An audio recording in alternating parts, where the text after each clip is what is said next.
All right, strap yourselves in for this deep dive, folks, because today we're taking a look at how AI is shaking things up. Oh, yeah. You know, we got whispers of Ponzi schemes out there. We've even got, maybe a global power shift. Absolutely. So much to unpack. Yeah, a lot going on. Really is. You know, when you look at the tech world, Yeah. they're really at the heart of all this change. Yeah. Front and center. Absolutely. And this new AI DeepSeek, Mm-hmm. that's kind of the big thing that everybody's talking about. Yeah, it's sending ripples for sure. NVIDIA, they're like the big dog when it comes to all this processing power, right? Absolutely. And even they took a massive hit in the stock market. Huge, yeah. Like the biggest single day loss ever. Ever. Yeah.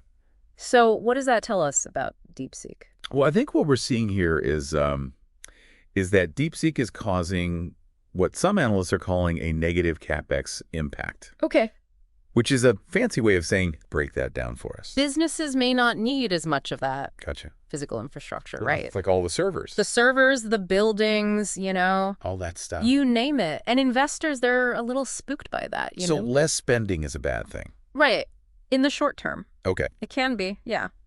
It's certainly... And how does this affect, like, us here? Yeah.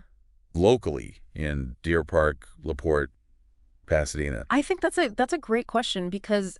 I mean, we're so tied to so many industries that rely on exactly. These big investments. That's right. So how could this change? It's a crucial factor to consider, and it's not just NVIDIA.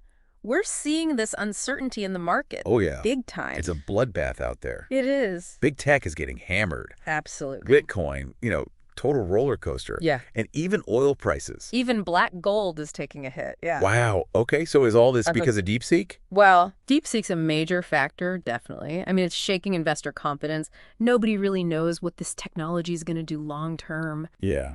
And there's rumors out there that DeepSeek is using a massive amount of H100s. Oh, wow. Which is NVIDIA's most powerful processing unit.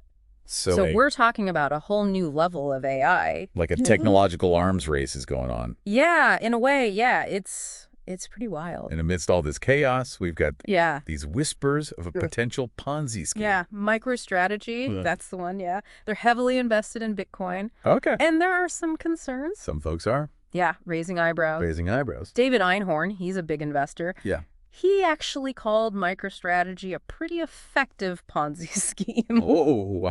Which is a pretty serious accusation. Yeah. Because a Ponzi scheme. So what is it? It relies on new investors to pay off the old ones. Okay. There's no real profit. Gotcha. And the concern is... With all this... Yeah, the Bitcoin holdings, which are volatile, could collapse. Wow. And leave investors... Oh, try. High and dry. So it all depends on... Bitcoin. That's right. This is a cautionary tale. Oh, yeah. I mean, if you're thinking about getting into crypto... Yeah, do your research. Understand the risks. For sure. Talk to a financial advisor.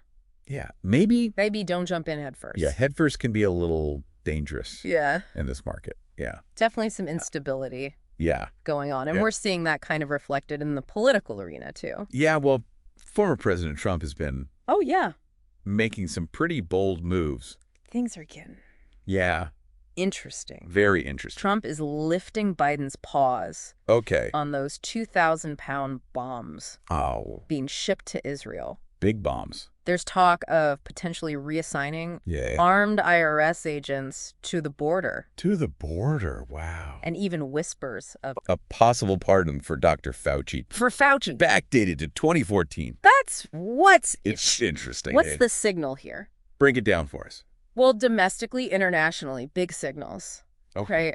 Lifting the pause on those bomb shipments, that could really change things in the Middle East, potentially escalate tensions. For sure. Right. Yeah. And then you've got the IRS agents. Yeah. Reassigning them to the border. Right. Raises questions about the role of domestic agencies. Right.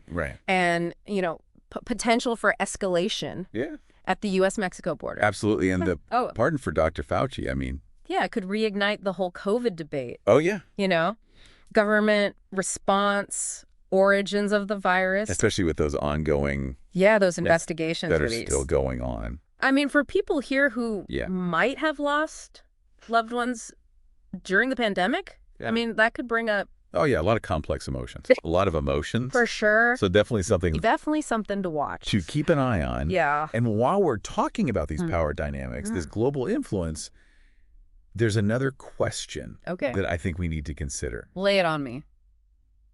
Is Chinese software about to eat the world? Eat the world. That's a Bold statement. Mark Andreessen says. Is it hyperbole?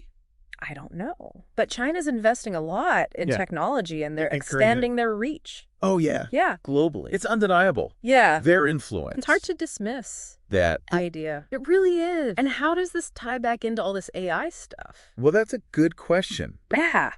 I mean, what if cheap AI becomes a key factor? What cheap AI even mean? What does it even mean? And what are the consequences? What happens if it becomes widely accessible? This is something we need to explore. All right, so let's dig into this cheap AI phenomenon. All right, so let's break down this cheap AI. It sounds a little sci-fi, but it's becoming our reality. What are we actually talking about here? So cheap AI is basically the idea that AI is becoming more affordable and more accessible.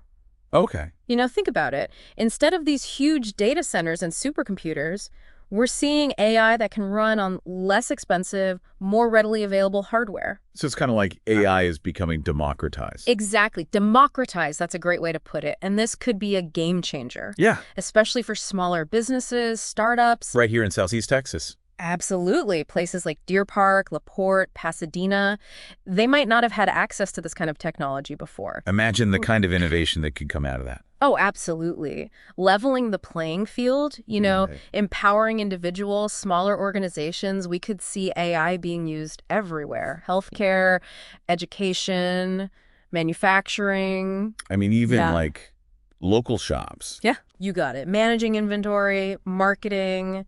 The possibilities are really endless. That's exciting. Yeah.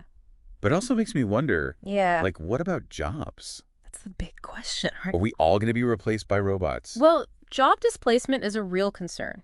AI is getting better and better at performing tasks that humans currently do. Yeah. Some sectors are more vulnerable than others. I mean, Think about truck drivers. yeah. If self-driving vehicles become the norm, what happens to them? Yeah. Data entry clerks. Mm-hmm. As AI gets better at processing information, Right. those jobs could be at risk. That is a little unsettling. Yeah. But it also shows us how important it is to adapt and evolve. That's it. We need to think about retraining programs. Yeah. Give our workforce, especially here in Southeast Texas, Yeah. the skills they need to thrive. I mean, what if our community colleges Exactly. started offering courses in AI programming, data analytics? Absolutely. We need to be proactive, you know, prepare our community for these changes. And while we're talking about these potential downsides, Yeah. there's another one that comes to mind. What's that? Misuse. Oh, yeah. I mean, as AI becomes more accessible, Right. it also becomes easier to Exactly. use for bad things. For the wrong reasons.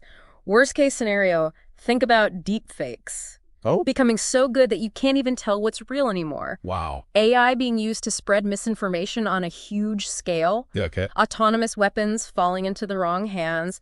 These are all possibilities. Yeah, it's like cheap AI is this really powerful tool, but It's a double-edged sword. a double-edged sword. Yeah, Yeah, it's both exciting and a little scary. it is. And it's up to us to make sure it's used responsibly. Ethically. Ethically, absolutely. So what steps can we take, even here locally? I think education is key. Yeah. We need to educate ourselves, our community, about AI, both the good and the bad.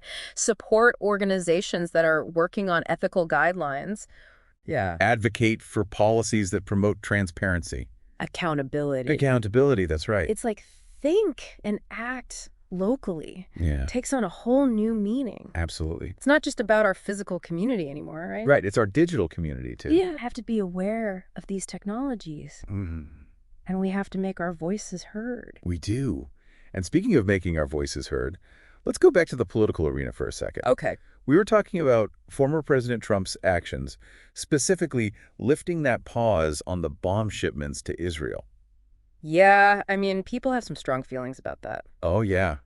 I mean, it could really change things in the Middle East. Yeah. Potentially escalate tensions, you know? It could. And it definitely signals a stronger U.S. support for Israel, which has broader implications for international relations. Yeah, a delicate balancing act. It is. It is. And speaking of balancing acts, let's talk about those IRS agents. Reassigning those, potentially being reassigned. Armed agents. To the border. To the border. That's a controversial one. It is. Some people say it's necessary to improve border security. Others see it as a dangerous escalation, potentially violating civil liberties. And what about the role of the IRS? Exactly. Should they be involved in immigration enforcement? It's a big question. Complicated issue, for sure. And then there's Dr. Fauci. Yeah, and the potential pardon? The pardon. Backdated to 2014. Yeah. It's a move that could be seen as an attempt to shield him from legal repercussions related to his role in the pandemic response. Yeah, I mean, this is definitely going to add fuel to the fire. Oh, absolutely. Yeah. The debate surrounding the pandemic, how it was handled, right? It's not going away. And for folks here in Southeast Texas. Yeah. I mean, a lot of people were deeply affected by the pandemic. Absolutely. This is going to bring up a lot of emotions. Oh, yeah. Raw emotions for sure. Right. So definitely at the development to keep an eye on. Something to follow. For sure. But let's touch on one more big thing here. What's that? The rise of Chinese software. Oh, yeah. Mark Andreessen's claim that they're about to eat the world. Is it a realistic assessment? I mean, it's hard to say for sure, but China's making huge investments. Yeah. They're expanding their influence. Globally, this potential shift, it could have major consequences for the global economy, for international relations, even national security. And it's interesting because China's approach to AI is it's very different from the U.S. From the U.S. They're much more focused on practical applications. Yeah. Less concerned with the ethics of it all. Okay. Which could give them a competitive edge. I see. In certain areas. It seems like technology is becoming not just a tool, but a battleground. Absolutely, a battleground for global dominance. And as residents of Southeast Texas, we need to understand how these global trends impact us. Locally, And maybe the most important question is, how will this potential shift, combined with the rise of cheap AI, how will that affect jobs, businesses right here in our backyard? That's something we need to dive deeper into. Wow, we've covered so much ground today. A lot to think about. Market chaos, potential power shifts. It is, It's a lot, but let's bring it back home. Yeah, let's localize this. To Deer Park, LaPorte, Pasadena.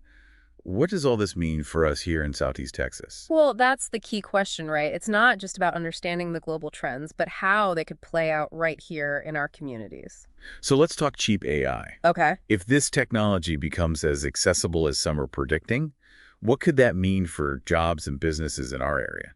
It's a mixed bag, really. There's potential for both positive and negative impacts. On the plus side, cheap AI could really empower local businesses, make them more efficient, more competitive. I like the sound of that. Right. Imagine a small manufacturing plant in Pasadena using AI to optimize their production line, or a family-owned shop in Deer Park using AI to personalize their marketing, reaching the right customers. Yeah, that's the kind of innovation we love to see. But what about the other side of the coin?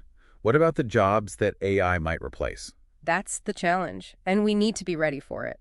Some sectors, like manufacturing and transportation, are particularly susceptible to automation. We've got to be proactive about retraining programs, giving our workforce the skills they need for the future. A future where AI is everywhere. So our local community colleges, technical schools, they've got a big role to play here. Yeah, they're key. I mean, imagine courses in AI programming, data analytics. Absolutely. We need to invest in education that aligns with the jobs of the future.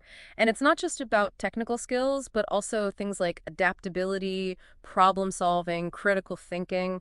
Those are skills that will always be valuable. No matter how much AI there is. So we've got this potential wave of cheap AI coming, and then we've got this potential global power shift with China's influence growing. Yeah, two massive trends converging. How do those intersect, and what could it mean for Southeast Texas? It's where things get really interesting. If China becomes the dominant force in tech, global trade patterns could shift, supply chains could be disrupted. We could see a move away from traditional manufacturing hubs to regions that align more with China's interests. The possibility.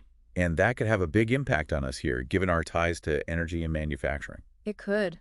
We need to be thinking about diversifying our economy, attracting new industries, ones that can weather these global shifts. We've got to play to our strengths, our access to ports, transportation infrastructure. Absolutely. Leverage those advantages to bring in new investments, new opportunities. And we can't forget about our workforce. If those manufacturing jobs decline, we've got to support those workers. We do. Help them transition into new careers, maybe even offer incentives for companies to retrain their employees. So, lots to think about, lots to prepare for, but, I'm optimistic. I am too. The future of Southeast Texas, it's in our hands. It is. We get to shape it. We've got to think and act locally. That's it. Be informed, engaged, proactive. Support local businesses, advocate for policies that benefit our region, invest in education and training. We've got to work together, come together as a community to build a thriving, resilient Southeast Texas. Well said. And that brings us to the end of our deep dive. It does. We hope you found this episode thought-provoking, maybe even a little inspiring. I hope so. And if you found value in what we're doing here, please consider supporting our mission. You can visit thinkandactlocally.com/donate.